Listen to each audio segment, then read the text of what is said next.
Karen can't get hold of Councillor Heaney. He's probably did the same thing as we did, forgot that it was 3:30. It was only when a notice came up on the screen. Oh dear, let's go. Pardon? We can indeed. Are you ready? Right, okay, thank you. Welcome everyone. I'm Councillor Lynn Stagg, Cabinet Member for Traffic and Transportation. Please be assured that we have put appropriate cleansing and social distancing measures in place to ensure that this meeting is undertaken in a COVID-secure manner. This has included a request for all attendees to have taken an LFD test within 48 hours of the meeting, the use of the NHS Track and Trace app or attendee log, 2 metres social distancing, the wearing of masks when not seated, one-way system in the Guildhall and a temperature check upon arrival. Have you done that? Good, okay. There's limited public seating which has been made available. However, this meeting is also being webcast to allow the public to attend remotely if they so wish. Please be advised that the public seating area is not in view of the camera used to webcast this meeting. Can I please ask members to remain seated throughout the duration of the meeting and to wear a face covering unless seated. Please use only seats marked with the green circle. These seats have been allocated to ensure 2 metre social distancing. Some housekeeping information. If the continuous fire alarm sounds, please evacuate the room and public gallery by the stairwells. Do not attempt to use the lifts. Please assemble at the turning circle at the end of King Henry Street, past the University's Park building. In order to comply with the Guildhall Trust Fire Marshal's regulations, anyone who signed in at the Guildhall reception desk should sign out when leaving the building at the end of today's meeting. Everyone speaking via a microphone be on camera, including those making deputations. Members of the press and public are also permitted to record the meetings on the understanding that it neither disturbs the meeting nor records those stating explicitly that they do not wish to be recorded. Please can everyone use the microphones and remember to switch them off when you have finished. Just one point to make, that agenda item number 6, supported bus contracts, has been withdrawn from the agenda today. The contract prices are currently being reviewed for this extension, and therefore this paper will come to a later decision meeting once the finances are understood further. Thank you. Right, some introductions. I've introduced myself. Karen, would you like to introduce yourself? Karen Martin from Democratic Services. Thank you. And I can't see who's that at the back there. Hayley Chivers, Strategic Transport I didn't Lead. recognise you. I haven't got my long-distance glasses on, sorry. Felicity Tibbury, Transport Planning Manager. Thank you. Tim Reynolds, Finance. Where are we around to? I'm looking, no, I'm coming around this way. I think it's Ian next, is it? Michelle's in the next row, isn't she? Yeah. I thought it was Ian and then going across then to Joe, but Ian, go first. Thank you. Joe. Michelle. Michelle Lovesafe, for Travel Manager. I wouldn't leave you out for the world, Michelle. I know. And I could probably still be heard from the next room if necessary. Pam. Pam Thurston, Assistant Director for Transport at PCC. And? Councillor Simon Bosher, Conservative Spokesman. Thank you. Councillor Heaney has not appeared, so we're assuming that he's going to come later. Right, do we have any... Oh, what do I do first? Is it members' interest? Any members' interest? No? Okay, thank you. And any apologies? Okay, thank you. In that case, I think we're going to the first. Oh, it says down there. The first item is active travel improvements. And who is doing that? Michelle, would you like to go ahead? Thank you, Councillor Stagg. I'm here today to ask for the approval for the active travel improvements budget from Local Transport Plan budget to 2021-22. The recommendations are that we ask for the recommendations that the Cabinet Member for Traffic and Transportation approves the delivery of active travel improvements budget detailed in Appendix A of the report, which will be subject to feasibility and final design work. And also give delegated authority to the Assistant Director for, for Transport to work with the Cabinet member to approve the final designs for each of the active travel improvements. Obviously the reports were included within the report pack, so I will detail the elements of the scheme. So there is a budget of £100,000 to implement active travel improvements within the city. We worked with local groups, including the Portsmouth Cycle Forum, and conducted site visits to identify areas which would benefit from the improvements. We seek to build upon the east-west active travel corridor that's also being constructed between Goldsmith Avenue and the Hard, and these the measures that we're asking for today will obviously enhance that route.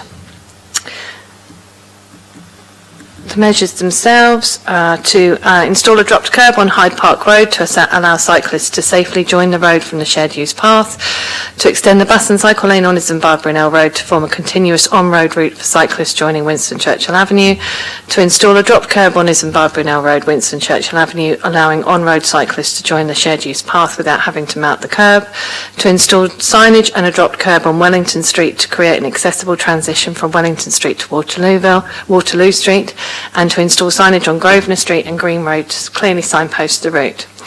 These are in a prioritised list, so we would start obviously with number 1 and work down as far as funding allows.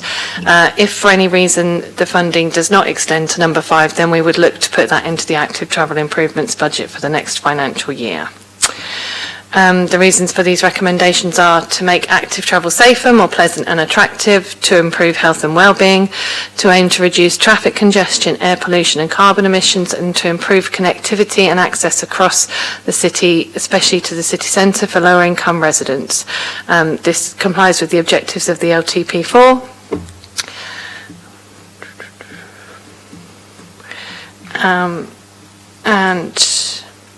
That's the report in a very shortened form. I'm happy to take questions.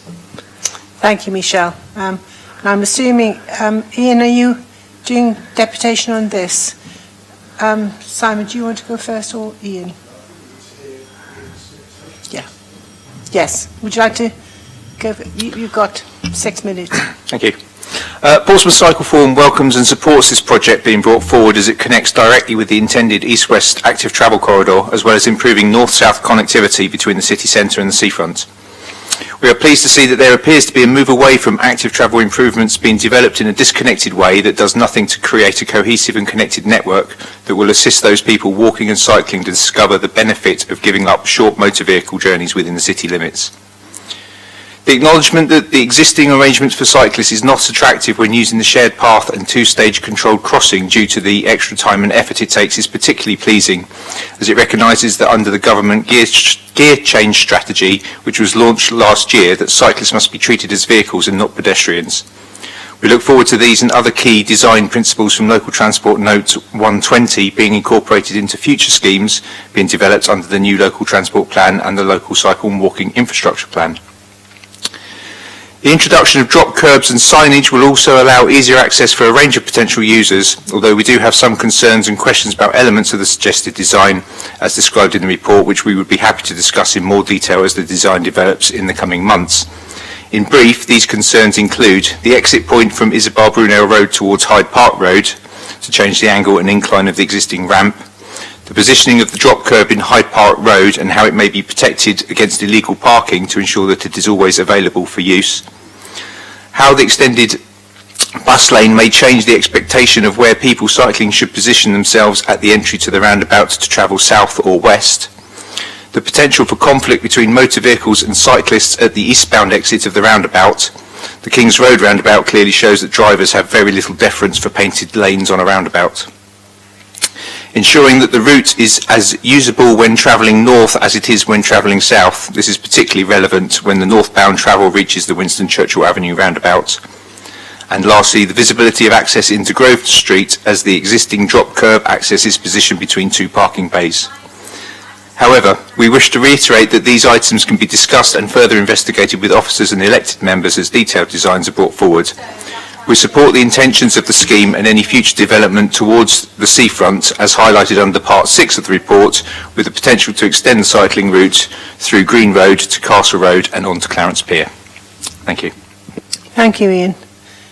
Michelle, are you happy to sort of pick up on those points? Not now, but at a future date. And Joe, are you involved in this as well?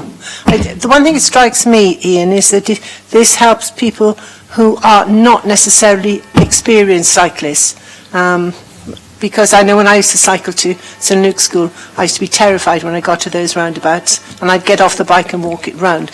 But this, I think, would make it a lot easier. But that's just my own observation. I'll come back to you in a minute, Councillor Bosher. Councillor Heaney. Welcome. Did you think it was 4 o'clock as usual? Did you think it was 4 o'clock as usual? All right, okay, fine. I'll let you sort of settle then. Any interest to declare? No? Okay, lovely, thank you. Councillor Bosher. Thank you very much, Lynn. I mean, I don't disagree with anything in this report, in all honesty. I mean, I'm not a frequent user down here, down in this neck of the woods, so I will bow to the Cycle Forum's view of some of the finer engineering detail, and I expect that will be taken forward so that it improves it for users.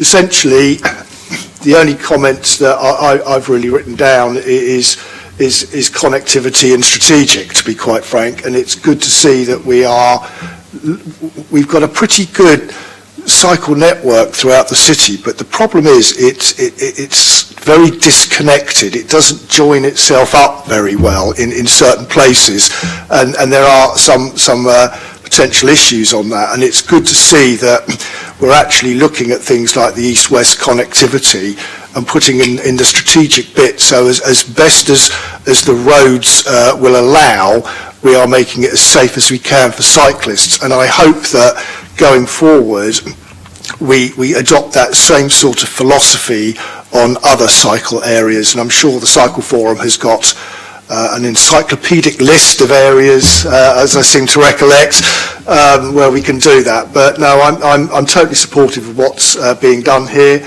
I would like to think that I appreciate that the recommendation says delegated authority to the Assistant Director to work with the Cabinet Member, but as it primarily affects St Thomas and Charles Dickens, I'd like to think that the ward councillors in those wards will be kept in the communication loop so that they can have their views expressed at the same time.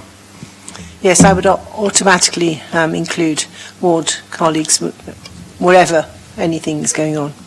Yes. Councillor Heaney, I appreciate you didn't you weren't actually here for the presentation, but I mean it's more or less a summary of what is in here. And I don't know if you heard what Ian said. Well, I didn't directly know, but I'm assuming you're very supportive of this. Yes, yeah. But I did go to the briefing, so I've had a chance to ask some questions about this. Okay. So have you got any comments or any questions? I think I echo my colleague Councillor Bush's on this, that it's doing things to connect up cycling and to improve the junction. I mean, I use that junction with Junction Avenue coming from the university and from the city anyway, and it always seems a bit odd that it wasn't done. So that's very good. So broadly, yes, I think this is a good set of proposals. Thank you. Well, I'm happy to accept both recommendations and ask you, Michelle, if you can sort of set up a meeting at some point with Ian and the ward councillors as well. Thank you, Councillor Stagg. Yes, as soon as we have some designs, then we will share them with key stakeholders, ward councillors, cabinet members, Cycle Forum, so that we can have further discussion about making sure that what we're going to put on the road can be safe and usable and will achieve the aims that we want it to. Lovely, thank you. Agenda item number 4, which is speed and casualty reduction measures. I guess that's you again, Michelle? No. That's me. Oh, come with Joe. Hello. So the purpose of this report is to consider the locations and sub-schemes suggested for the 2021-22 LTP budget casualty and speed reductions. The report outlines 3 potential sub-schemes for the £150,000 budget to be spent on. The first key scheme is on Elm Grove and the Grove Road junction. The second one is a budget for generic visibility and awareness treatments at multiple locations across the city. And the third one is for speed surveys to be carried out at multiple locations across the city. The road safety team have worked with data analysts in the transport team to understand the areas in the city and to pinpoint locations in the city where there's a high risk of accidents occurring or reoccurring. We've tried to make sure that we're looking at areas where there's a pattern of behaviour that is that has the potential to continue occurring, and to make sure that we're targeting our funding as best we can to make sure that any interventions that we do are likely to address an existing pattern of behaviour. Elm Grove is, in terms of repeated behaviours and repeated patterns of accidents, it's a very high priority site for us. I won't go through every element of the report, but the factors contributing most frequently to incidents at that site are poor turns and poor manoeuvres and failure to look properly. And we believe that there are some interventions that can be made at that site in order to reduce the possibility of accidents happening and being repeated at that location. We have put forward quite a large proportion of the budget for generic visibility and awareness treatments. One of the things that we've identified when working with the data analysis team is that we have a lot of areas in the city that have got potential for collisions in the city, more to do with poor turn and manoeuvre than to do with speeding. So we've put together a series of locations that we think would benefit from treatments that improve visibility for all users and particularly improve awareness for users who have the potential to cause harm at those locations. We believe, as with the previous budget that we've brought to Cabinet, we believe that by putting together a large list of sites that we can get the best value for money in terms of things like lining on street and ordering signs and things like that. So that's the purpose of that budget, is to make sure that we can get as many different locations undertaken as we can within the funds that we've got available. The third scheme is for speed surveys. We want to be as data-driven as possible going forward, and we get a lot of correspondence in from members of the public, from councillors, requesting speed surveys and expressing concern over speeds on roads. It's something that is at the forefront of a lot of people's minds, so we want to be able to react as quickly as possible to that and to be able to use good, robust data when determining where we need to put forward interventions and spend money in the future. So we've put forward a speed survey budget to make sure that we're able to do that. I'm happy to take any questions at this point. Thanks, Chair. Ian, I guess you want to come in on this as well, do you? Good. You'd like to go ahead, and I'll come back to you then, Councillor Heaney. Portsmouth Cycle Forum obviously support the aim to improve safety for all road users in the city. With the road casualty figures for 2020 having been released recently, it is encouraging that a number of cycle casualties in the authorities' roads have decreased around 18%. However, we will only discover how reduced traffic levels during the pandemic has affected these statistics when the 2021 data is released next autumn. According to PCC cycle count data, we know that there were many fewer rush hour commuter cycle trips being made last year, even though the total number of trips around the city was up, as many people took to bicycles for exercise following government health advice. The trial of the Elm Grove Kings Road segregated cycle lanes last autumn aligned with personal commitments that meant I could spend the hour between 6 p.m. and 7 p.m. every Wednesday evening standing at the Elm Grove Road junction, counting the number of people cycling through the junction in all directions. Over 11 weeks, the average number of trips per minute during that hour was 1.18. The only week that dropped below 1 trip per minute was on the 16th of December, which was the last week I undertook a count. The fact that the report highlights that this single junction was also responsible for a total of 5 cycle casualties in 2019 and 2020 from a total of 291 across the whole city in the same period clearly shows the need for an improved design. During my 11 hours observing, it was also clear that the junction does not protect cyclists. especially those exiting from Grove Road North, the only arm of the junction that does not have an advanced stop line for cyclists, or perhaps more importantly, is also missing the low-level cycle early release signals. This last point means that cyclists travelling south or west are placed into direct conflict with motor vehicle traffic exiting Grove Road South at the same time and who may be travelling north or east, and therefore creating the very situation highlighted in the report of a motor vehicle turning across the path of a cyclist. I witnessed a number of these incidents last year, and the issue has also been highlighted to us by members. We always request that they report such issues to the Council's near-miss reporting tool to ensure that the relevant data is there to be drawn upon in future. We would therefore request that as part of this scheme, a dedicated early release cycle phase scheme is added to the Grove Road North exit to allow people cycling to get further into the main part of the junction earlier and thus be more visible to motor vehicles now moving off later in comparison. The cycle early release signal timings, both here and all around the city, should also be examined to ensure that they meet the guidance as set out in Local Transport Note 120, Section 10.6.40, which states, an early start phase of 4 seconds gives cyclists good priority without unduly delaying traffic. An early start phase of less than 3 seconds is not recommended. Incidentally, we have discovered this summer that the issues of junctions without a full complement of early release cycle phase signals is a trend across the city. Other sites we have identified as Lake Road's right turn into Kingston Road, St Mary's right turn into Fratton Road, and the Copner Road northbound at Burfields Road Junction. Additionally, it was noted on my counts last year that at night the light levels at the junction in Elm Grove are pretty poor, as there are no lamp posts situated within the area inside the controlled crossing points, and therefore a good 25 metres away from the centre of the junction. The addition of high buildings on 3 of the 4 corners exacerbates this problem, and with Grove Road North with the Grove Road North arm being particularly affected and the darkest. I remember being told during my driving lessons that the more lights at a location, the more awareness you need to have as a road user. Even an additional street light closer to the junction may make a fundamental difference to general visibility. Finally, we would like to address the issue around the accessibility of cycle lanes and advanced stop lines. The one improvement during last year's trial that all cyclists agreed about was the fact that it effectively eliminated the constant issue of cycle lane blocking at this location, but only when the posts were not being deliberately removed to create space to park. This has long been an issue with our members and something we've reported many times, as well as highlighting in the consultations around the design of the trial scheme that motor vehicles are free to park here, blocking the cycle lane with only a cursory and insignificant attempt to enforce the parking restrictions. With the abrupt and early removal of the trial, we hope that perhaps the protection of the cycle lane at this junction could be kept, as it was simply enforcing the existing road space allocation as marked on the ground.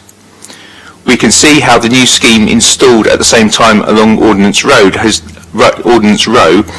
developed to the point where there are now more permanent bollards segregating and protecting the mandatory cycle lane there.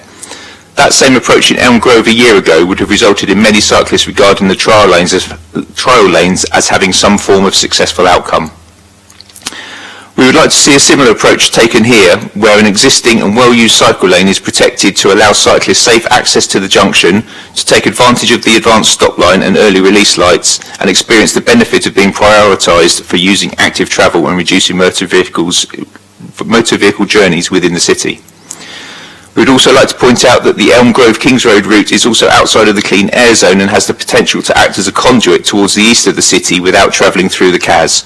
This could well result in an increase in traffic along this route and therefore an increase in danger towards those people choosing more sustainable forms of travel. To conclude, Elm Grove, Grove Road Junction does need improving. We support the scheme to make changes to protect vulnerable road users. We have both new ideas and previously submitted suggestions and are happy to discuss these as detailed designs are further developed.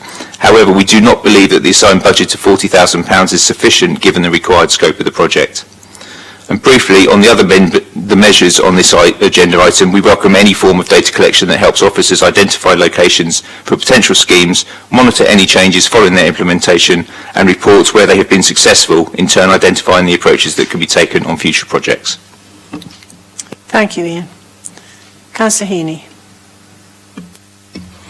Yeah, thank you. I mean, obviously this was one of the areas of concern to me in particular because it's obviously right on my ward, on the boundaries and so on, so I'm obviously aware of it. And of course I do use the junction as well.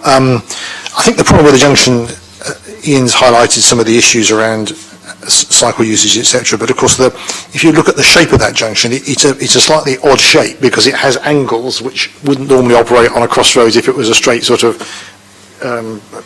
proper cross shape.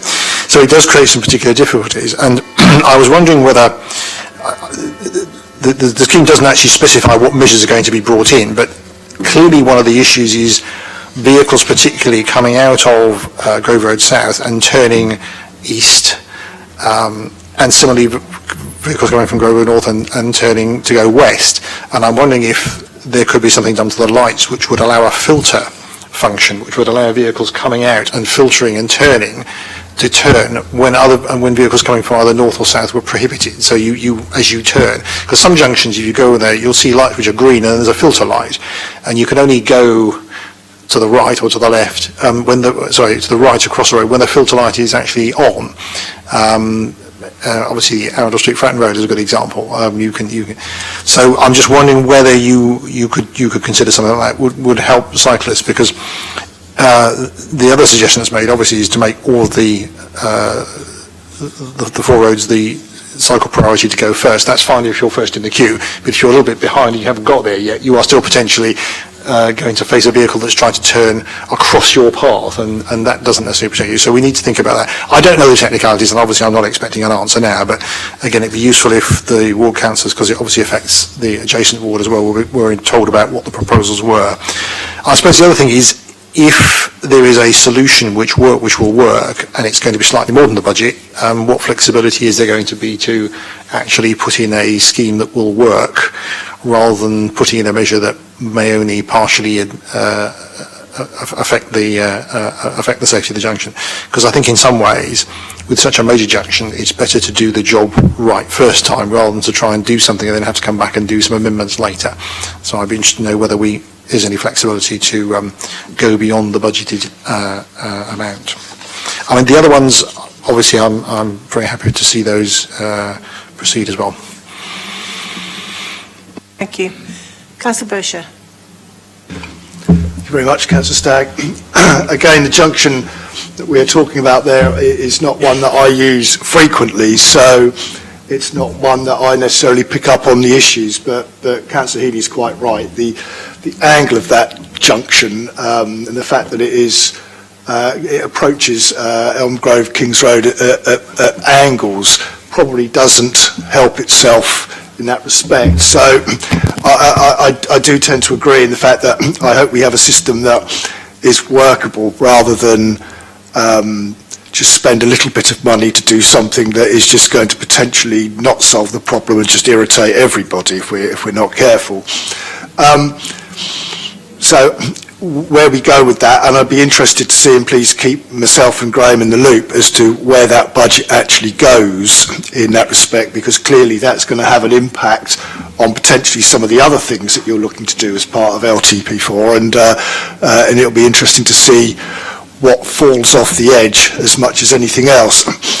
Ian made a comment about early release cycle lights, traffic lights. Therein, I have a slight issue. I'm not against them, but are we just putting them in at every single set of traffic lights for the benefit of cyclists, or are we actually thinking this through on occasion? And the reason I'm saying this, because I have them in my ward. I have them at the top of the Eastern Road, east-west, Havant Road.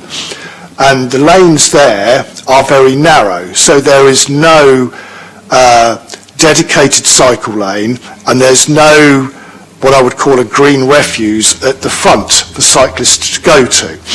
So you end up with a situation where car drivers can legitimately pull up right to the traffic lights, and the early release system is literally right here in their visibility line. So you end up with a situation that when that starts to go green, they start to move forward because they've got a green light in their peripheral vision. Now, that to me is a potential accident waiting to happen, because the number of vehicles you see sort of driving forward and then slamming their brakes on because they've gone off 4 seconds early when there are still other vehicles from other areas on the junction is an issue. Now, I understand the fact that it is narrow lanes that prevent this green refuse being at the front of it, but it sort of does beg the question, were early release cycle lights appropriate for that sort of a junction? Because I'm yet to be convinced that they are, and it is a junction that I use on a daily basis, and it happens just about every single time that I go through that junction. Somebody lurches forward, slams their brakes out, and you're going to get a rear end shunt if you're not careful. But that's a particular comment that I would make on that. That's not to say I'm not a supporter of them. I just think perhaps we need to look at the junctions and say, are they appropriate for the junction, or is there an alternative method? Ironically, the west to east ones, cyclists tend to just go up on the pavement, just go round the traffic lights and keep on going.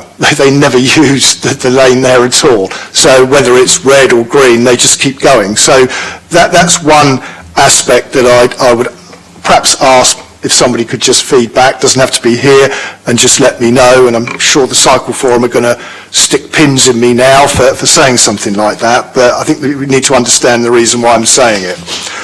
The other comment that I would make, and I did make it at the briefing, it's good to see that Lower Farlington Road has finally found itself onto the list to be looked at, but that is, again, the speed surveys do not tell the whole story. They tell you that vehicles are perhaps exceeding the speed, but the problem with Lower Farlington Road goes much further than that and perhaps needs a bit more of a root and branch investigation.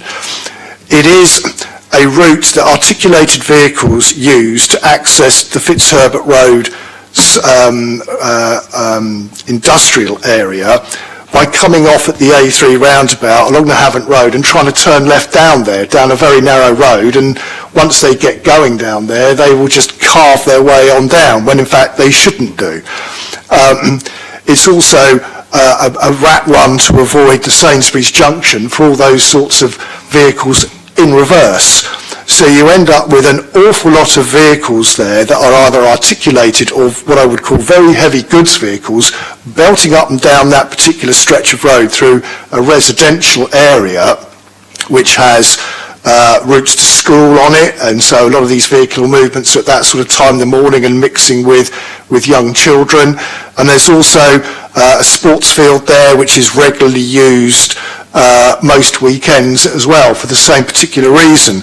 So I would hope that when we look at these speed surveys, we don't just look at them in isolation and say, yes, there is a speed problem, but we actually do drill down into other issues that we might have with that, because that road in my ward has been one that has been something that regularly comes along year after year after year, and we've sort of fiddled around the edges and looked at it, and nothing has actually significantly been achieved. So that's a comment about a road in my particular ward that I'm quite familiar with, and hopefully you'll engage with the Drayton and Farlington councillors and look beyond just a speed survey into other issues in that road. Thank you. Michelle or Joe, have you got any comment on that? I don't want to put you on the spot because I realise, money is a problem. Well, with reference to the low-level cycle lights, that project is managed through our colleagues in the network management team, but I'll certainly take your comments forward. They have developed a presentation for this year's low-level cycle lights budget, so if you'd be interested in having a further discussion with Katie, who's the project manager, then we can certainly put something in the diary so that we can have a conversation about that, and she would be the best person to answer those specific questions about the lack of forward stop line that you were mentioning. With regard to Low Farlington, yes, absolutely. The speed surveys are a starting point. We need to have that evidence base to show whether or not interventions are necessary. But as we discussed at briefing, that has a particular set of circumstances with the HGVs accessing Waterworks Road and the industrial estate where Sainsbury's is and using it as a cut through. So we need that as a starting point, but we certainly wouldn't use it as the only source of evidence. There would obviously be engagement with residents and with local ward councillors. As we discussed at briefing, there is the option of an environmental weight limit, which can be explored, and also the option of infrastructure, so engineered build-outs, etc. That's not for this budget because it is speed reduction, but we can certainly take the data that we have from the speed reduction survey and anything else that we collect and take it forward to a future bid. Yes. That's fine, as long as we can look at it, because there are two other aspects.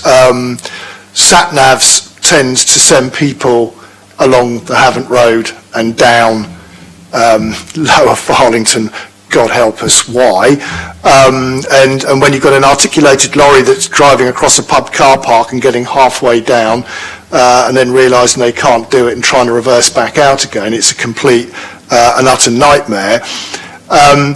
And the Havant Road also becomes the default alternative when they're doing roadworks on the A27. So yet again, it becomes that default cut through to get to Fitzherbert Road, when ideally they could go along to the traffic lights Eastern Road and go the long way round. So whichever way you look at it, it's the residents in that area that are actually suffering, and some of the HGVs, and it's probably my perception more than anything because I've seen them do it, suddenly realise they're driving down into a residential area and tend to speed up. In other words, if I speed up, I can get out of this residential area quicker.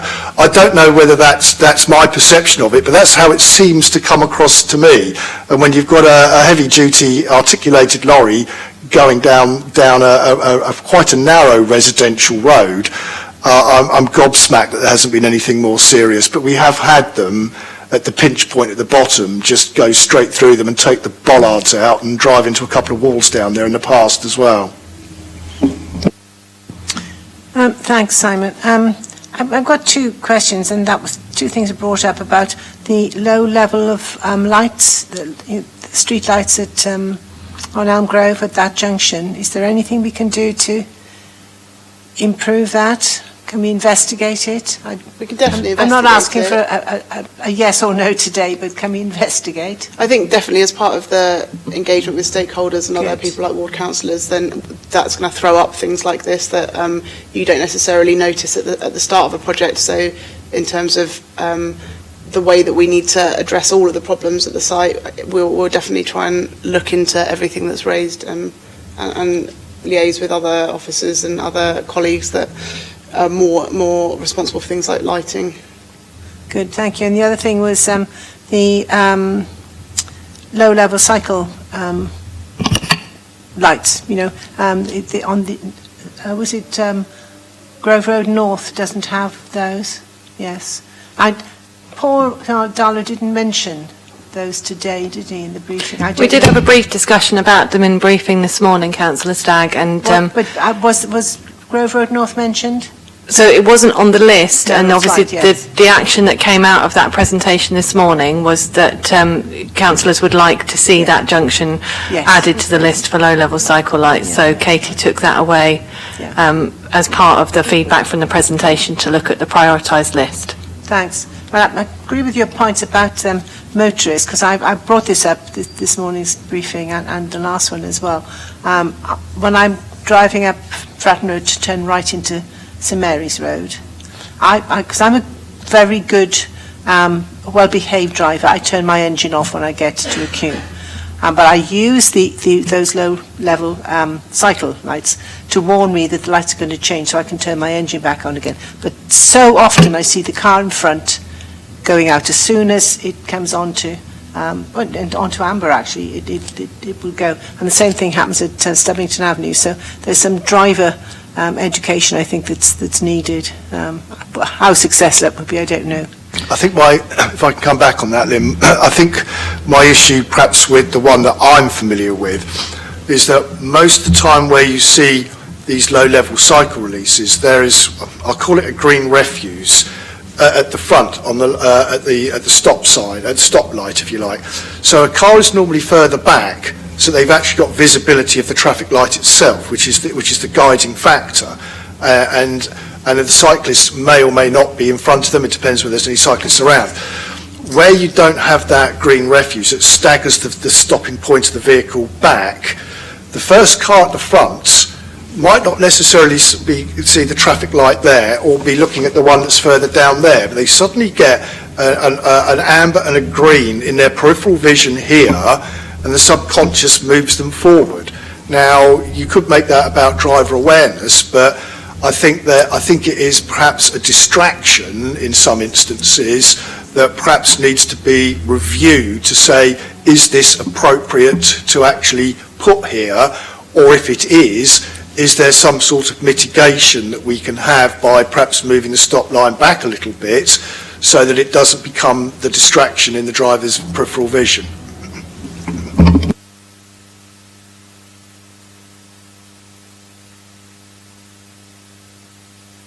Sorry, have you got any more questions, Ian? No, I would just point out to Councillor Bosher that we have actually wondered why the low-level cycle lights were put on that junction, because there are no way for a cyclist to access it if there's already traffic on the road. Right. So. Okay. Well, thank you, everybody. I think I would go along with the recommendations made. You've got a lot of work there to do. I realise that. But yes, Thank you, Councillor Stagg. It's good. Right, where are we now?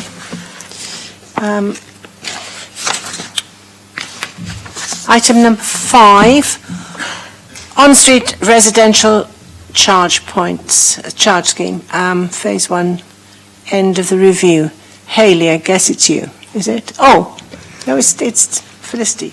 Thank you. I'm going to present the report today. So this report reviews the first phase of the on-street residential charge point scheme and makes recommendations for how to take forward the scheme following the end of the 3-year trial on the 5th of March 2022. So just to provide you with a short background of the paper, there are 36 on-street charge points which were installed in residential streets in March 2019.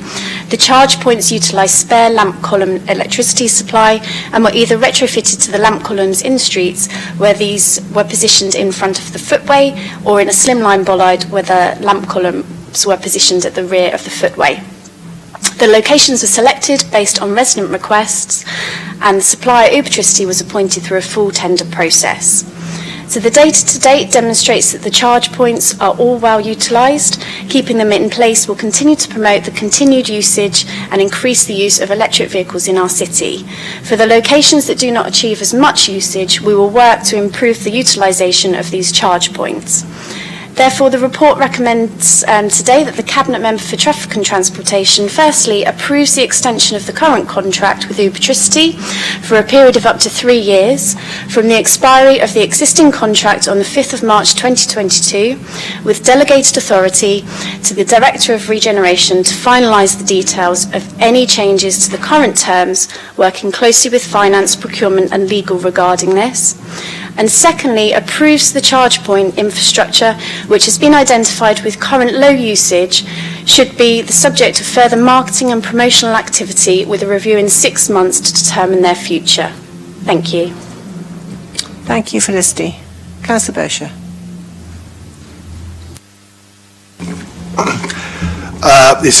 We're all in agreement, I think. It's another report that I'm completely supportive. It's something that I started, and I'm pleased to see that you're carrying on with Lynn and rolling it out, because if we want the city to move more over to electric vehicles, then we've got to provide the infrastructure to allow that to happen. We've just got to wait for the car manufacturers to actually start lowering the price of their vehicles and making them more affordable. But I don't think we can really control that here, to be quite frank with you.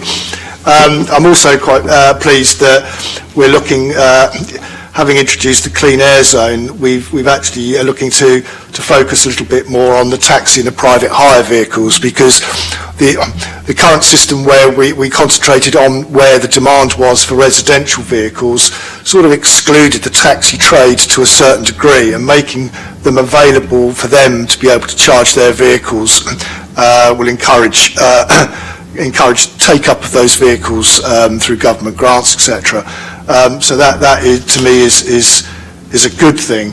I think A lot more marketing would be good.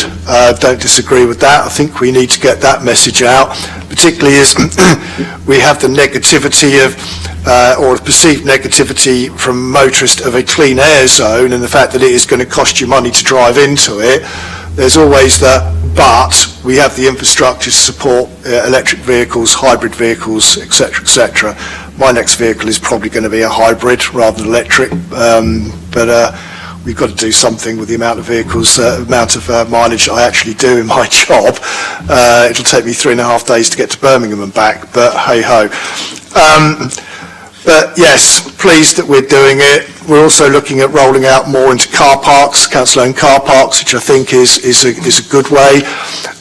One question I'd have is what engagement are we having with the owners of private vehicles, private car parks rather, like the Pompey Centre, to get them to put it in? I mean, we need, if we're going to put the infrastructure in, it would be good to see some of the major supermarkets and developments like that also going down the line. Some are beginning to do it, but I've sort of noticed that they're perhaps being particularly slow in Portsmouth, and I would like to see more going into some of those car parks, particularly in the north of the city where I'm familiar with, and see whether we can actually make it work as a holistic approach as much as anything.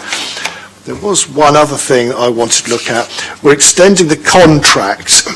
Now, from the briefing, I seem to recollect that was more to do with the actual charging points, so we have the flexibility, because one of the concerns I would have is if we are sticking with the same supplier, are we getting best value for the money for the residents of the city? Do we have the flexibility to change suppliers in the same way that, all right, current energy prices aside, but most residents have the ability to flip their suppliers to their domestic requirements. Do we have that similar capability going forward to do that with our supplier to electric vehicle charging points? Who's going to answer that one? Is it Hayley or Felicity? Hayley. Yeah, so on the first point around private car parks, definitely that's something we will take forward. When we're looking at our off-street car parks that we have control of, we'll also consider the private ones in the city as part of that, and try and ensure that they're putting those in. In terms of your second point on whether or not we can change suppliers, the current electricity charge points are what's called OPCC compliant, which means that it's open charge protocol and any other supplier can take them on. I think it can be complicated, and I think at the moment suppliers are potentially making income from the installation rather than the usage, so it's not necessarily as attractive, but it's something in the future that could be done. Is that more of a software function rather than a physical charge point thing then, Hayley? Yeah, so the physical charge point could remain, and then the software for the back office could be taken over by a new supplier and new software. Okay, so I guess really we're looking at some sort of government legislation to make it easy to actually move these things around once the electric vehicle charging points start to become more popular. The other thing that came out quite recently from COP26 are plans that every new build is to have an electric vehicle charging point. As Traffic and Transportation, are we engaging with planning as to some sort of policy around that, or is it just one of those things that we've made a mental note of for a future discussion? I believe planning are looking at the parking supplementary planning document, and electric vehicle charging infrastructure will be fully put in that in the updated version. So, and we're working with them on it. I know at planning committee meetings, that's the question is always asked, and most of the time there are plans to put not necessarily one per household, but certainly a number in developments. Councillor Heaney.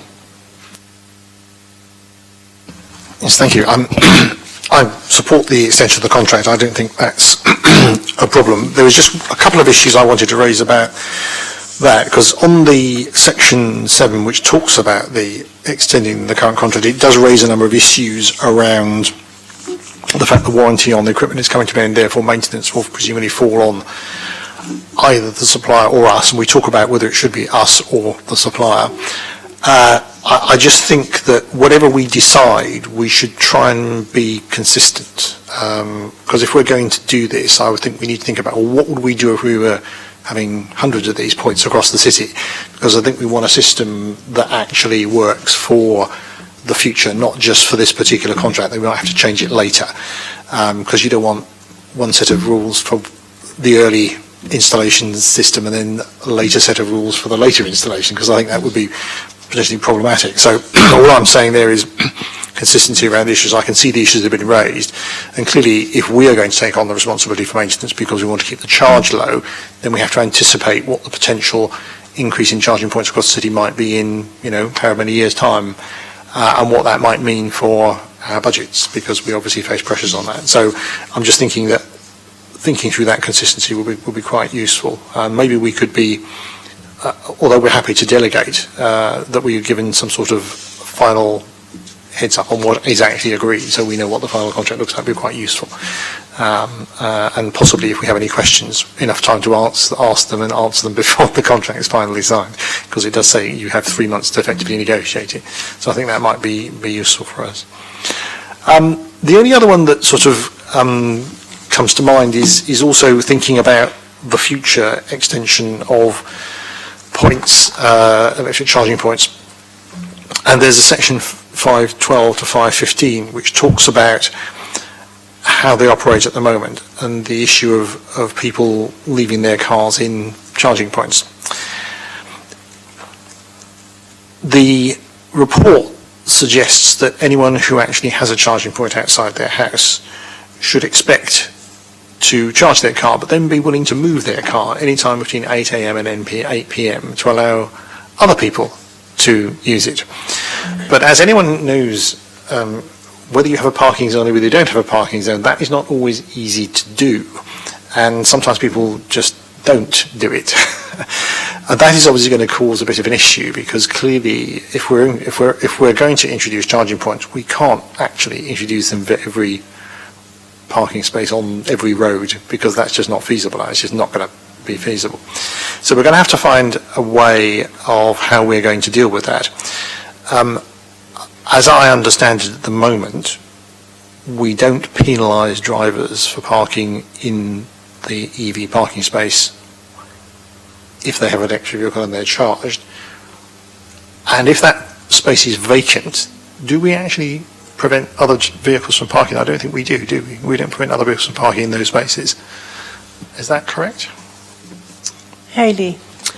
So the parking bays are enforceable if a non-electric vehicle is parked in there, or even an electric vehicle that's not plugged in. They can be enforced with a PCN. Oh, right. So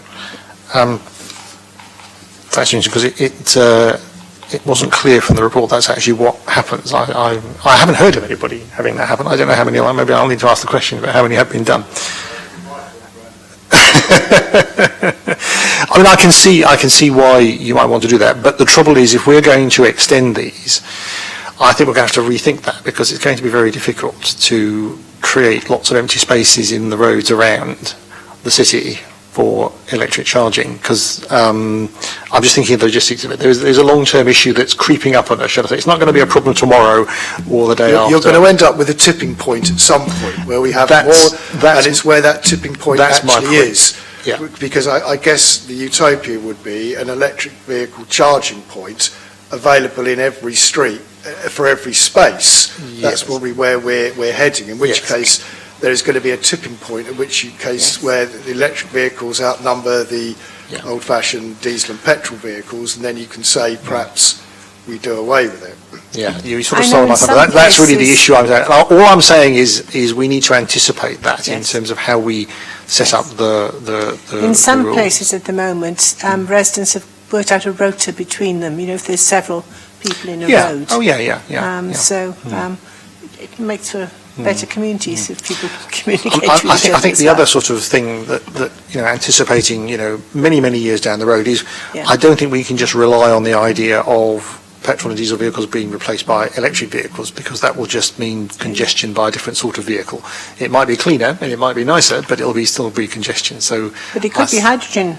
It could be vehicles as hydrogen, well, yeah. so you have another problem. Yeah. So anyway, it's just a few observations on the longer term thing. A bit about the contract to make sure we have consistency. Maybe get a bit of a feedback on what we eventually do agree, and the issue about how we deal with parking and spaces in the future.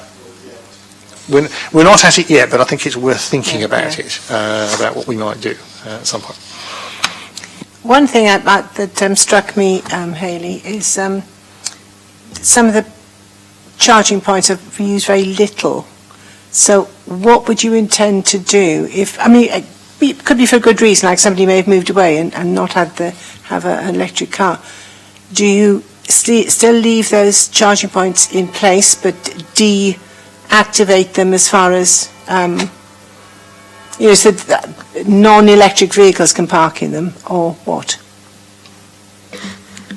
So I think initially there was one still without a marked bay, that might be the reason that particular one is low use. The other ones, we would promote them in the local areas, neighbouring roads. If we still didn't get take up, one consideration could be to remove the parking bay if that was marked, leave the charge point in place to see if anyone did take up the car, but you're not taking out the parking bay. The final option would be to relocate that elsewhere if it really wasn't the demand for it in that particular area. It seems a pity to remove something, though, if it then would be used later on by somebody else in the road, isn't it? And I think that's something maybe we need to consider at some point. Personally, I wouldn't be seeking to remove the infrastructure, Lynn. I think if it's in there because there was a demand in the first place, the fact that people might relocate, I think you still leave it there. Sod's Law says you'll take it away, and 6 months later you'll have a request to put one back Precisely, in the same road. Yes. Anyway, I'm happy to go along with the recommendations. I think it's great, and good luck in getting funding for the phase 3. Yes, and I think that's it, everybody. Thank you very much.